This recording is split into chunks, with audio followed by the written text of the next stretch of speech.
Hey, super cool. So, one night over dinner, the editor of a popular progressive news site told me she'd noticed something funny with their metrics.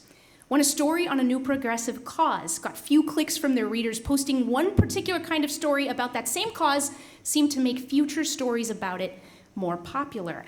And that was a story about how much conservatives hate it. Issue to issue, the pattern kept repeating itself.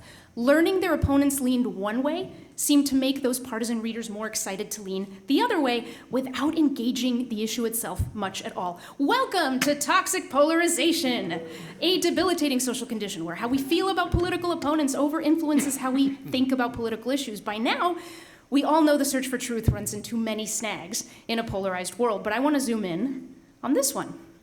Polarization hides agreement. There are some tough issues and some parts of tough issues that people with different politics actually agree on. People then tend not to see that because our conflict-hungry culture tends to shun it. And so our path to responsibly addressing these issues gets stupid hard. Put dramatically, we are drowning in exaggerations and collective illusions about what people around us actually believe. The nonprofit More in Common does great research on this. One example, if you ask people to list key American rights, they put free speech at the top, no matter their politics. But if you ask Democrats how many Republicans believe that free speech is unconditional, their guess is way off. 57%, they say, when the truth is 85%. Ask Republicans how many Democrats believe the same thing, the gap is also huge, 52% instead of 89%. Researchers are finding these perception gaps on a lot of issues: immigration, climate change, pride in the country, and some really big deal stuff: support for political violence, for undermining democracy, and a general hatred of the other side. What happens when we think we're way more divided on foundational things than we really are? Disempowerment, otherwise known as hopelessness. A recent New York Times poll put it really starkly. In 5 years, we've gone from half the public thinking we can still solve our problems to just 1/3. 1/3, which makes me want to scream and play with the idea that maybe the most critical divide is not red and blue, or establishment versus non-establishment, or whatever other split keeps turning up in our debates and grabbing all our attention. Maybe the most mission-critical divide of all is seekers versus shunners. Seekers seek truth by building a world that sees itself. Shunners hide truth by building a world that fears itself. Anyone can be either. This is a behavioral divide, which matters because finding truth for all of us will take all of us. Seekers get creative while shunners stay reactive. Seekers go where they're drawn, shunners where they're told. Seekers wonder what people think. Shunners glance around our funhouse mirror world and assume they know. Seekers attack the argument. Shunners attack the character. Seekers hear out and shunners drown out all their opponents' convictions. Seekers try to recognize their own anger, pain, and hate, while shunners repeatedly get carried away by those things.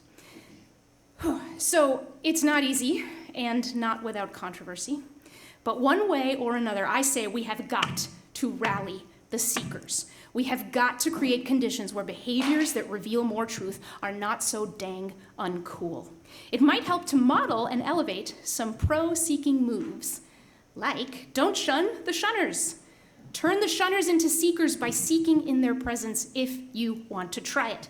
Curiosity is contagious, the research is showing us. Sometimes the heat cooks new understanding. If the heat burns instead, get out. Don't shun yourself. State your views fully, freely, and like you're entitled to have them, which you are. Don't backpedal if you don't mean to. Ask questions to learn about others, but not deflect from yourself. Next, take their fears seriously. Take someone else's genuine fears as seriously as you want them to take yours. And this is a big one and really, really tough. But remember that when you ask after what people worry about, you learn what they care about. And that transforms conversations so fast. Don't miss that chance. Ask, what do you mean by that? I've seen this bring so many exchanges back from the brink. Divisive terms and phrases are scattered like landmines out in our world right now. Do not trip them. Diffuse them by asking past imperfect words toward the heart of the other person. Ask yourself before you ask the group. This one takes effort if you swim in umpteen feeds every day. Read that primary source, watch that viral video, then grant yourself the solitude to form and know your own opinion before you toss in with everyone else's. Don't be scared to be wrong. Look forward to it. Each one of us in this room is dead wrong about something. We just don't know what. Wouldn't it be better to find out sooner? For extra credit, thank the person whose genuine questions or perspective helped you see things more clearly. And finally, practice. Talk to more different people about the stuff that's going on. Find out where you track, where you branch off, color in each other's sketches. A little more seeking can go a long way.